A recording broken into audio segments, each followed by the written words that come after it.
kita beralih ke tempat kantor kepolisian. Kalau tahu begini, untuk apa kalian merilis berita? Kau bersikeras untuk mengungkapkannya. Jadi katakanlah sesuatu. Sekarang apa yang akan kau lakukan? Aku mempercayaimu, karena kau berhasil mengungkap kasus yang sama sebelumnya. Tanyanya Pak Kepala sembari meninggikan nada suara. Pak Toji berkata, sekarang sudah 10 hari berlalu. Pak Kepala bertanya, apa Pak Toji menemukan sesuatu? Selain sosok yang terekam di CCTV TKP, kalian tidak menemukan apa-apa kan? Pak Toji bertanya, bukankah Bapak juga tahu cara terbaik untuk memperlambat siklus pembunuhan adalah melalui penyelidikan terbuka? Pak Kepala berkata, tapi begitu kasus ini diungkap pada publik, apa kalian tahu seberapa besar tekanan publik pada kasus ini? Pak Toji menjawab, hal itu tidak bisa dihindari karena kasus ini mendapat perhatian yang sangat besar. Bukankah Bapak mengizinkan penyelidikan terbuka agar setidaknya bisa memperlambat siklus pembunuhan? Pak Kepala tertegun setelah mendengar perkataan itu. Pak Kepala lalu berkata, pokoknya cepat temukan sesuatu. Jika tidak, kita akan mati. Pak Toji memberitahu bahwa kami juga sedang mencarinya siang dan malam. Kami sudah memeriksa CCTV yang ada di sekitar TKP. Namun, karena dia tidak mengenakan pakaian yang sama dengan yang dia kenakan saat masuk, jadi agak sulit untuk melacaknya. Pak Kepala bertanya, apa tidak ada orang yang membawa ransel yang sama? Pak Toji mengiyakan itu. Orang yang membawa tas yang sama adalah hal pertama yang kami cari. Pak Kepala bertanya, siapa sebenarnya dia? Lalu memerintahkan mereka untuk pergi dan selidiki lagi. Mendengar itu Pak Toji dan rekannya mengangguk setuju. Rekannya bertanya, kenapa Pak Toji mengabaikan ucapan Pak Kepala? Bukankah kita seharusnya menginterogasi anak korban? Pak Toji bertanya, apa kau ingin menginterogasi Anal berumur 15 tahun, yang baru 10 hari kehilangan orang tuanya? Rekannya berkata, tapi Pak Kepala memerintahkan kita untuk cepat menangkap pelaku tersebut. Pak Toji bertanya, lalu, kita harus bertanya apa? Apa dharma wisatamu menyenangkan? Saat dia pulang ke rumah, semua sudah berakhir. Jadi, apa yang diketahuinya? Di saat yang sama, seseorang memanggil Pak Toji. Wanita tersebut memberitahu bahwa keluarga korban kasus Jung Deung Dong telah datang. Lalu ia memperkenalkan bahwa mereka adalah para detektif yang menangani kasus ini. Pak Toji bertanya kenapa datang kemari. Sembari menangis, gadis itu berkata, aku baru mengetahuinya beberapa hari lalu. Jika aku mengatakan ini, apa info ini bisa membantu kalian untuk menangkap orang yang sudah membunuh ibu dan ayahku? Pak Toji berkata, tentu saja itu akan membantu kami. Lalu bertanya, apa ada info yang bisa kau beritahu pada kami? Gadis itu berkata, mobil lain milik ayah hilang. Sepertinya pembunuh itu pergi mengendarai mobil ayah. Pak Toji yang mendengar itu cukup terkejut. Ia bertanya, apa mobil ayahmu ada 2? Kita kembali ke kediaman Mumyong. Mumyong masih memikirkan kejadian kemarin malam. Segera ia mencoba melepaskan gelang di tangannya, lalu menaruhnya di pegangan pintu gerbang. Seokho memberitahu bahwa kami sudah mengawasinya selama beberapa hari, tapi setelah olahraga pagi, dia tidak melakukan apa-apa. Jadi, ia kesulitan untuk mengetahui rutinitasnya dan sulit untuk menggeledah rumahnya. Kepala desa bertanya, bagaimana pendapat kalian? Apa yang akan terjadi kalau kita mengirim santet padanya? Hyunsop terkejut setelah mendengar kata santet. Seokho bertanya, bukankah itu akan membahayakan desa kita? Kepala desa mengiyakan itu. Meskipun kita sembarangan mengirim santet di desa kita, kita bisa membuatnya gantung diri, melukainya, atau membakarnya sampai mati, atau dia akan mendiskon umur karena kerasukan setan. Hyunsop bertanya, siapa yang mengirim santet? Begitu pula dengan Seoho. Apa ibu tidak menunjukkan sesuatu? Pak Kepala berkata, ibu sudah menunjukkan sesuatu. Sosok Seongsik mengirim santet. Seoho bertanya, jadi, apa itu sebabnya Bapak menyuruh kami menggeledah rumahnya? Hyunsop yang emosi berkata, aku sudah bilang kalau dia orangnya kan?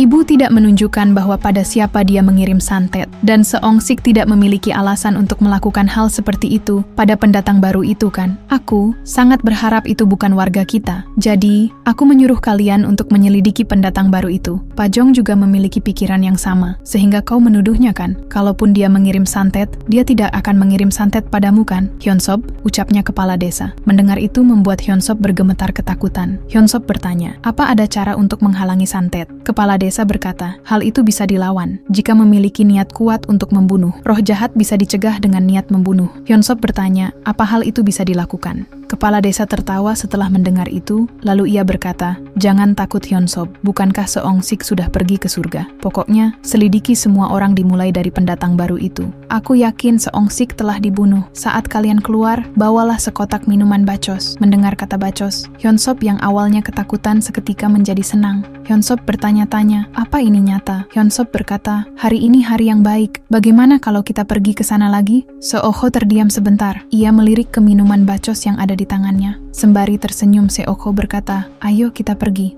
Di sebuah minimarket, Mumyong tengah belanja Naverus 2 box. Pelayan kasir berkata, jumlahnya 98.000 won. Mumyong bertanya-tanya apa uangnya sudah habis. Ia meminta pelayan kasir untuk tunggu sebentar. Segera Mumyong merogoh-rogoh uang yang ada di tas selempangnya. Pelayan tersebut terkejut setelah melihat uang segepok yang banyak. Mumyong bertanya apa pelayan kasir tidak mau menerima uangnya. Setelah berbelanja, Mumyong segera keluar dari minimarket tersebut. Pelayan kasir menelpon rekannya bahwa ada orang yang datang ke toko dengan membawa segepok uang. Ia meminta rekannya tersebut untuk mengumpulkan anak-anak. Di tempat kantor kepolisian, rekannya bertanya, apa Pak Toji akan pergi ke TKP setelah makan? Pak Toji mengiyakan itu. Selain tempat ini, tidak ada tempat makan lain. Rekannya bertanya, apa ada menu yang enak? Pak Toji mengusulkan untuk makan tumis daging babi di restoran daging di seberang. Rekannya bertanya kenapa korban memiliki mobil ilegal. Pak Toji tahu dia pasti melakukan hal ilegal secara diam-diam. Rekannya bertanya, kalau begitu, apa kasus ini adalah pembunuhan berencana? Pak Toji berkata bisa jadi seperti itu.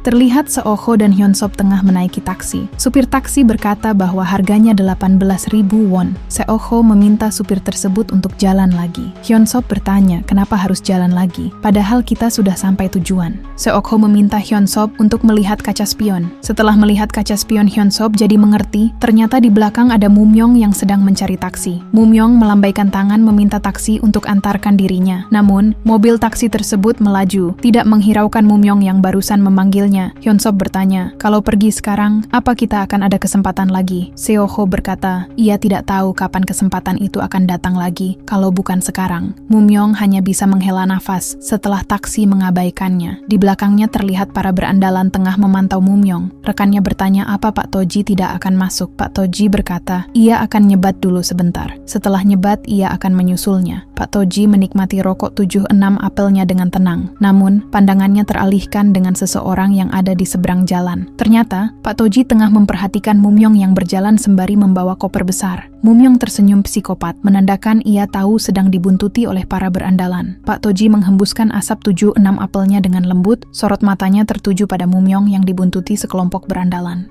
Mumyong terus berjalan, hingga akhirnya ia berhenti karena menemukan sebuah gang. Bagaimana kalau bersenang-senang di sini? Ucapnya Mumyong sembari tersenyum. Di saat yang sama, para berandalan sudah menemukan keberadaan Mumyong. Ia kagum karena Mumyong menyadari mereka mengejarnya. Tapi ia heran kenapa Mumyong bersembunyi di tempat ini. Ia meminta Mumyong untuk tinggalkan tasnya dan pergi dari sini. Dengan begitu, mereka akan membiarkan Mumyong pergi. Mendengar itu, Mumyong hanya tersenyum, seakan mereka bukanlah ancaman baginya. Orang bilang anak zaman sekarang menakutkan, ucapnya Mumyong sembari meregangkan tangannya. Agus tertawa setelah mendengar hal itu. Keparat ini malah meregangkan badannya. Kenapa? Apa kau berniat melawan kami? Dengan cepat, Mumyong meraih leher Agus. Tangan kirinya menggenggam erat leher Agus, sementara tangan kanannya bersiap untuk melancarkan serangan.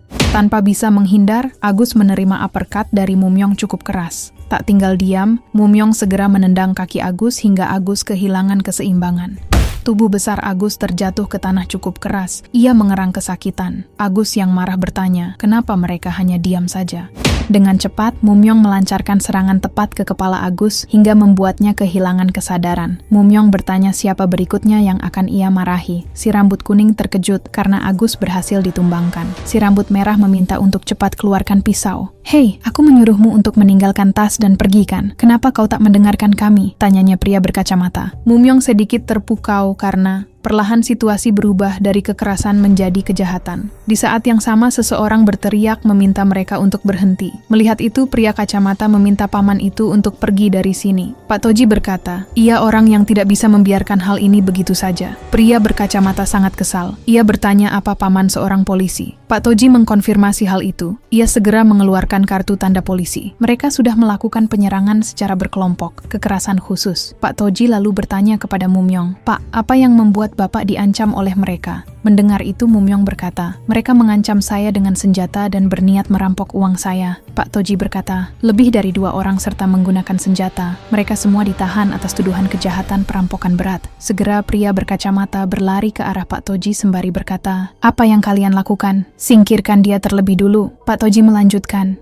kalian berhak mendapatkan pengacara dan kesempatan pembelaan selama pemeriksaan, dan kalian bisa menolak memberikan jawaban pertanyaan yang merugikan dan mengajukan permohonan mengajukan banding atas penangkapan ini pada pengadilan. Pria kacamata barusan terkulai lemas tidak sadarkan diri oleh serangan Pak Toji barusan. Jika kalian bekerja sama dengan baik, aku tidak akan menggunakan kekerasan untuk membela diri, ucapnya Pak Toji sembari meregangkan tangannya. Dirasa situasinya akan merepotkan, Mumyong segera pergi dari tempat itu. Pak Toji yang melihat itu bertanya kemana Mumyong akan pergi. Pak Toji terus berteriak memanggil Mumyong. Namun, Mumyong pergi tanpa memperdulikan panggilan Pak Toji. Beberapa waktu kemudian, di malam hari, Seokho dan Hyunsop pergi ke tempat tinggal Mumyong. Hyunsop bertanya bagaimana cara mereka akan masuk. Seokho berkata, gunakan pundakku sebagai tumpuan, lalu bukakan pintu dari dalam. Hyunsop yang mendengar itu mengangguk setuju. Segera mereka berdua melancarkan rencananya. Hyunsop segera memberitahu bahwa ia sudah berada di dalam. Segera Hyunsop membuka pintu gerbang meminta Seokho untuk masuk. Seokho segera mengajak Hyunsop untuk cepat menggeledah tempat ini. Tanpa mereka sadari, Mumyong sebelumnya menaruh gelangnya di pintu tersebut. Di dalam mobil, Mumyong merasakan adanya perasaan tidak enak di hatinya. Hyunsop mengeluarkan barang-barang yang ada di dalam laci. Ia heran kenapa tidak ada apa-apa di rumah ini. Tiba-tiba lehernya digenggam oleh seseorang. Hyunsop bertanya-tanya apakah bajingan itu sudah kembali. Padahal dulu ya ada Seokho. Ternyata orang yang di belakangnya adalah Seokho.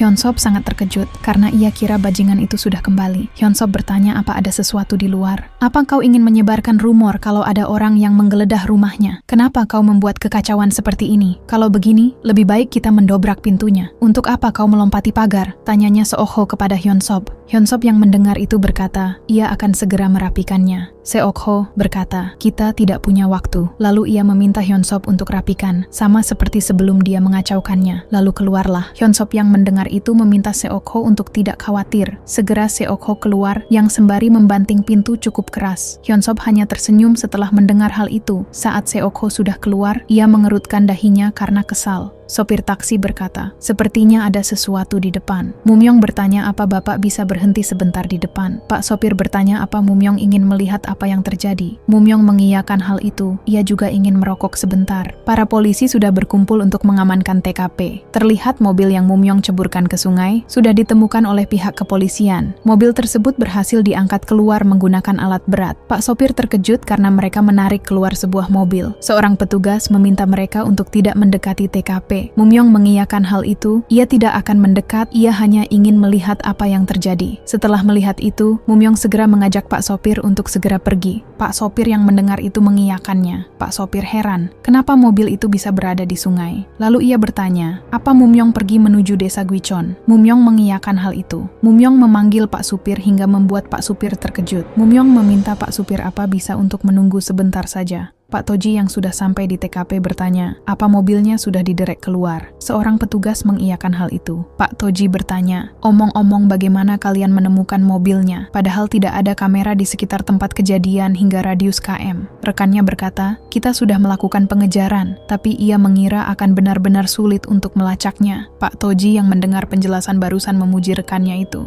Mobil taksi melaju melanjutkan perjalanannya. Mumyong tertawa terbahak-bahak, Pak sopir terdiam, bertanya-tanya apa yang sedang penumpangnya tertawakan. Apa mereka tidak tahu kalau aku ada di depan mereka? Ucapnya Mumyong sembari tersenyum puas. Kita kembali ke kediaman rumah Mumyong. Hyunsop sangat kesal. Apa ia juga harus membereskan rumah bajingan ini? Bahkan ia tak pernah membereskan rumahnya sendiri. Apa benar ia harus melakukan ini? Singkat waktu, mobil taksi yang dinaiki Mumyong sudah sampai di desa Gwichon. Gaeun teralihkan dengan mobil taksi yang berhenti di belakangnya. Yang ternyata itu adalah Mumyong. Mumyong bertanya apa es krimnya enak. Gaeun yang penasaran bertanya Mumyong sudah dari mana, serta koper apa yang tengah Mumyong bawa. Mumyong berkata, setelah tinggal di sini, ternyata ia membutuhkan banyak barang dari yang ia kira. Jadi, ia pergi ke kota untuk membeli beberapa barang yang ia butuhkan. Gaeun bertanya, bukankah sebelumnya Mumyong juga pergi ke kota? Tanpa menjawab itu, Mumyong memberikan sebuah kantung plastik berisi cemilan. Gaeun yang senang bertanya apa ini. Mumyong hanya berkata untuk terima saja. Setelah itu Mumyong berpamitan pergi kepada Gaeun. Mumyong memberikan banyak cemilan enak kepada Gaeun. Wajah Gaeun tersipu malu. Gaeun bertanya-tanya, apa maksud dari semua ini? Apakah Mumyong menyukai dirinya? Seoho mendatangi tempat kepala desa. Kepala desa bertanya apa Seoho menemukan sesuatu. Seoho melapor bahwa ia tidak melihat sesuatu yang aneh. Kepala desa bertanya apakah benar begitu. Seoho mengiyakan itu karena ia tidak bisa menemukannya. Kepala desa sudah menduga hal itu, lalu bertanya menurut Seoho, apa yang membuat Seongsik menjadi seperti itu? Seoho berkata, dari melihat lukanya sepertinya dilakukan oleh alat pemotong. Mungkin saja pelaku menggunakan kapak. Kepala desa yang mendengar itu tiba-tiba tertawa terbahak-bahak, entah apa yang ia tertawakan. Kepala desa kagum karena dia pantang menyerah. Omong-omong apa Hyunsop tidak datang kemari? Seoho berkata, karena dia membuat berantakan rumah, jadi saya menyuruhnya untuk merapikan kembali. Mendengar itu kepala desa berkata, cepat bawa Hyunsop kemari. Di kediaman rumah Mumyong, Hyunsop segera mematikan kembali lampu rumah. Di saat yang sama Mumyong sudah sampai di depan rumahnya. Mumyong mengerutkan dahinya, ia yakin ada seseorang yang masuk ke dalam rumah. Karena gelang yang tadi ia gantungkan tiba-tiba berada di bawah. Di dalam, Hyunsop sangat lega karena akhirnya ia bisa pulang. Mumyong segera membuka pintu gerbangnya. Hyunsop yang mendengar itu seketika terkejut. Bukannya Bang Seoho sudah pergi sedari tadi? Apa mungkin bajingan itu sudah datang? Melihat adanya sandal seorang pria berada di rumahnya, Mumyong semakin yakin bahwa ada seseorang yang menerobos masuk ke rumahnya. Di dalam, Hyunsop sangat kebingungan harus kabur kemana. Segera Mumyong membuka pintu rumahnya. Dirinya membuka setiap ruangan, mencari keberadaan penyusup yang datang ke rumahnya.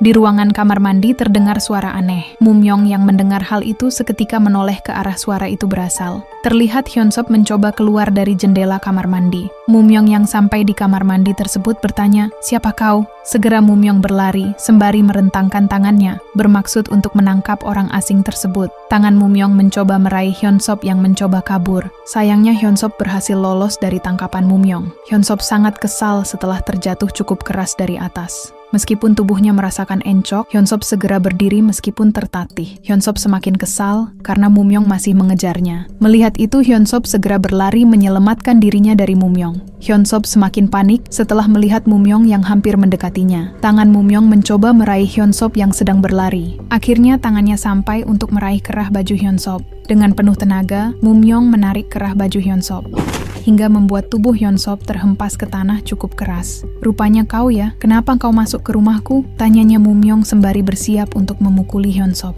Hyunsop yang ketakutan mencoba menjelaskan alasan ia ke sini. Mumyong bertanya, apa Hyunsop meragukannya setelah mendengar apa yang dikatakan wanita tua itu? Mumyong merasa sangat kesal. Apa Hyunsop mencurigaiku? Setelah mendengar ucapan tak masuk akal itu, tangan Mumyong mencekik leher Hyunsop. Hyunsop hanya terdiam ketakutan. Mumyong kembali bertanya, apa aku memberimu kesan pertama yang buruk? Tapi bukan berarti kau boleh berbuat seperti ini kan? Apa boleh kau memasuki rumahku dengan sembarangan saat aku tidak ada di rumah, lalu mengobrak-abrik rumahku? Atau tidak boleh? Itu adalah sebuah kejahatan. Hyunsop yang hampir kehabisan nafas, mencoba melepaskan cekikan Mumyong dari lehernya. Hyunsop yang hampir kehilangan kesadaran hanya mengerang kesakitan. Apa kau mengerti? Itu disebut tindakan kriminal. Ucapnya Mumyong sembari tersenyum psikopat ke arah Hyunsop yang hampir kehilangan kesadaran. Kita kembali ke TKP. Pak Toji bertanya setelah dikeluarkan dari air, apa yang kalian temukan? Rekannya bertanya, bukankah kita mengharapkan menemukan sesuatu? Mendengar itu Pak Toji mengajak rekannya untuk pergi ke suatu tempat untuk nyebat. Rekannya menyetujui hal itu. Rekannya memantik api ke rokok yang ada di bibir Pak Toji. Pak Toji bertanya, apa dia membuang mobilnya di sini? Karena mengetahui kalau tidak ada kamera dalam radius 1 km, rekannya berkata sepertinya begitu. Pak Toji melanjutkan, sama sekali tidak ada petunjuk apakah dia pergi ke atas atau turun ke bawah. Rekannya yang kebingungan bertanya, sekarang apa yang harus kita lakukan? Sepertinya penyelidikan kembali ke titik awal. Pak Toji berkata, pertama, kita juga harus menyelidiki korban. Apa alasannya menggunakan mobil ilegal? Pak Toji sangat kesal sebenarnya kemana perginya bajingan itu. Pak Toji terdiam sebentar sembari melihat ke atas. Tatapannya tajam, seolah-olah menemukan petunjuk kemana bajingan itu pergi. Ternyata Pak Toji melihat papan petunjuk ke kiri ke Gosung, sedangkan jika ke depan adalah Guichon.